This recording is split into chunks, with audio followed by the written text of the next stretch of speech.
Bonsoir! J'espère que vous allez tous très bien et on se retrouve aujourd'hui pour une nouvelle vidéo où je vais vous donner 10 idées pour des pages à mettre dans votre bullet journal. Donc si vous avez l'habitude, c'est par là que ça se passe, je vous laisse avec la suite.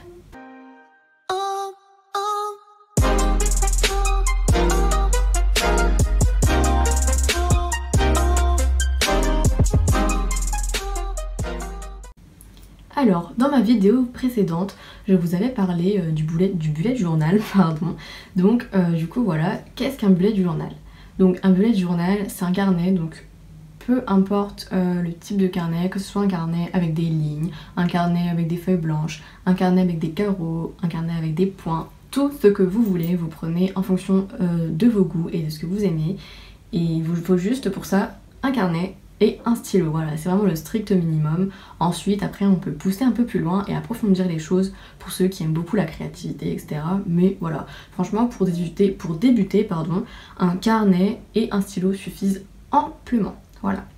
Donc du coup, à quoi sert un bullet journal? Un bullet journal sert à s'organiser. Donc vous pouvez très bien organiser votre année entière, votre mois, votre semaine. Voilà, vous faites au fur et à mesure, comme vous voulez et comme vous préférez. Moi je sais que j'aime bien faire les pages d'abord pour mon année.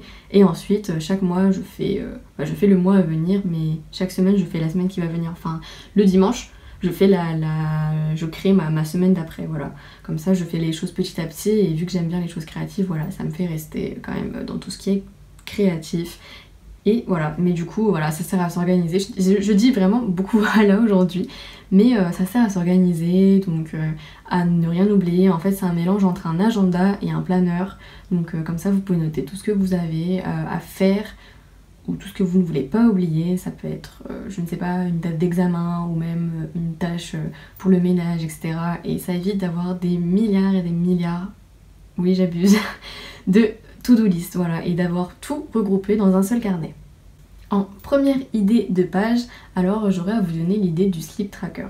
Donc le sleep tracker, comme vous le comprenez très bien, c'est pour faire un suivi de votre sommeil. Donc moi j'aime beaucoup faire ça parce que je sais que j'ai tendance à pas assez dormir en fait. Et je me dis mais tiens, je vais comparer mes mois, etc. au fur et à mesure. Et je sais qu'à la fin de l'année, je serai contente de voir, ok tiens bah là, voilà, il faut que je fasse des améliorations sur tel point, il faut que je fasse des améliorations sur tel point ou quoi. Et toutes ces petites choses là permettent de rendre ma vie meilleure au quotidien. Donc ça peut paraître cucu ou totalement nul et vous n'êtes pas obligé d'être d'accord avec mes idées de page, mais voilà, moi je vous partage mes idées et moi je sais que ça marche pour moi. Après ça ne peut pas forcément marcher pour tout le monde, mais du coup ce que je fais pour le sleep tracker, c'est que je fais une sorte de graphique avec tous les jours du mois, le nombre d'heures, et du coup après j'ai un petit récap en fin de mois et puis en plus c'est tout mignon à voir, donc voilà.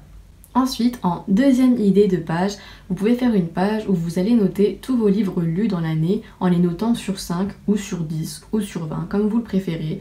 Donc voilà, moi je fais ça pour tous les livres lus dans l'année. Je note chaque titre avec l'auteur et puis je mets une note donc sur 5 avec des petites étoiles, comme ça c'est tout mignon.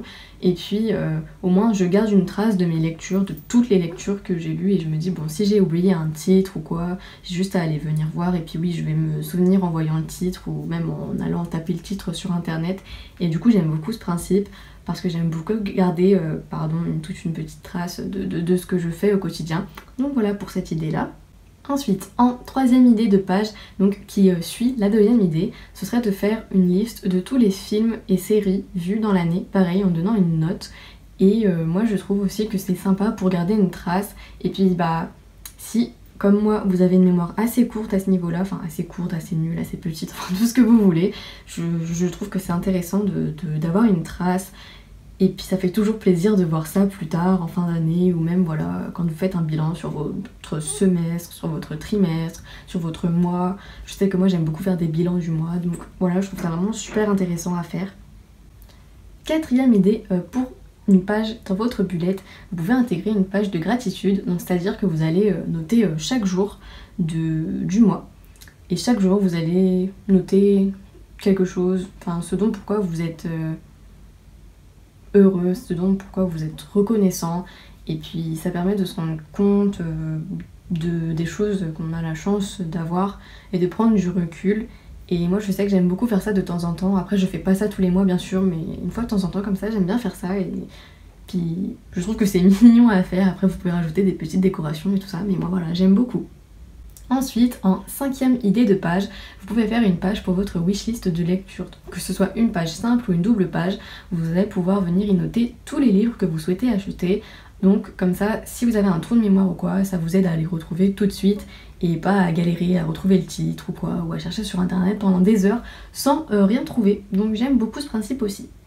Ensuite, en 6e idée de page, ça c'est plus pour les étudiants à la fac ou quoi, mais vous pouvez reprendre le système en la modifiant à vos besoins. Et moi ce que je fais, c'est que je fais une double page pour le semestre. Donc par exemple là je suis en 2e année du coup en fac d'économie et gestion, et j'ai fait là une page pour le semestre 3 où j'avais noté donc le calendrier de septembre, octobre, novembre et décembre.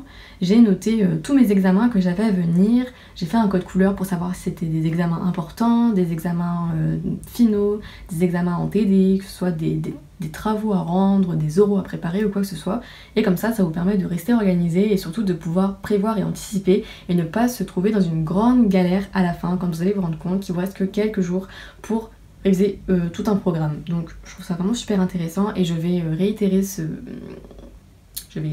cette chose là pour mon semestre 4 parce que ça m'a beaucoup servi. Ensuite, pour la 7e idée, vous pouvez faire des pages ou alors vous allez venir résumer vos lectures marquantes, c'est-à-dire vous prenez une page que vous réservez pour une de vos lectures marquantes, marquez le titre, l'auteur, mettre une petite image si vous le souhaitez, et puis noter ce que vous avez pensé sur le livre, un résumé ou quoi que ce soit pour garder une trace vraiment de vos lectures marquantes, de vos lectures coup de cœur.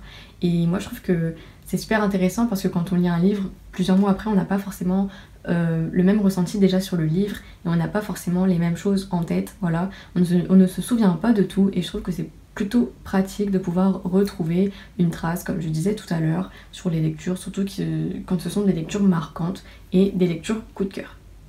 Ensuite, la 8e idée qui suit la 7e idée du coup, ce serait de faire la même chose pour les films. Donc que ce soit vos films marquants ou vos séries marquantes, faire une page pareil pour le film ou la série. Donc noter le titre, le réalisateur, la date de sortie si vous le souhaitez, un petit résumé, des petites images et un mot sur ce que vous en avez pensé, que ce soit des citations, enfin des paroles qui vous ont marqué, que ce soit juste tout simplement votre propre avis.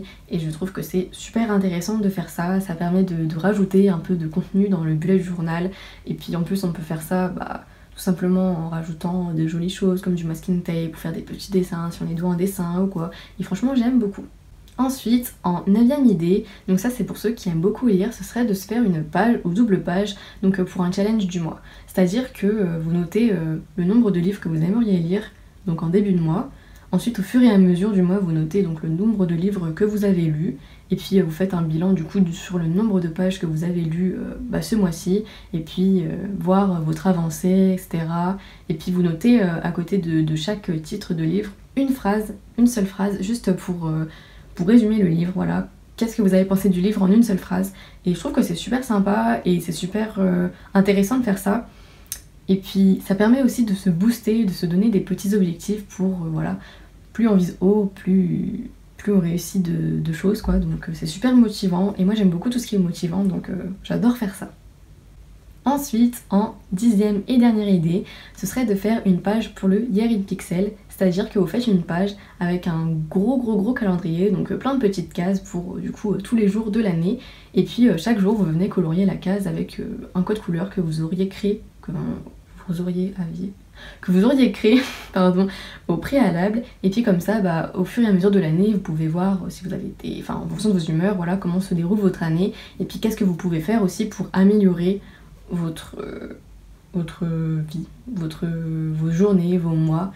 Et puis moi je sais que si je vois que j'ai un mois où j'ai été plutôt, je sais pas, en colère, énervée, stressée ou quoi, j'essaye de voir ce qui n'a pas forcément été lorsque je fais un bilan de mon mois, et puis pour essayer d'améliorer au fur et à mesure du temps, quoi. Surtout que je trouve que j'aime beaucoup, tout ce qui est développement personnel, j'aime beaucoup. D'ailleurs n'hésitez pas à me dire en commentaire si vous voulez une vidéo sur tout ce qui est développement personnel, ça me ferait énormément plaisir de vous faire ça.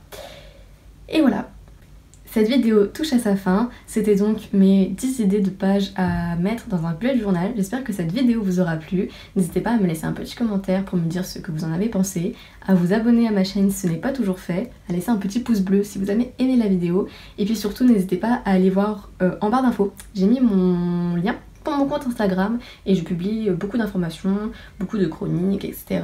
Et je partage beaucoup en story, donc n'hésitez pas à aller jeter un petit coup d'œil, ça me ferait énormément plaisir. Et sur ce, je vous fais des bisous et je vous dis à bientôt pour une nouvelle vidéo.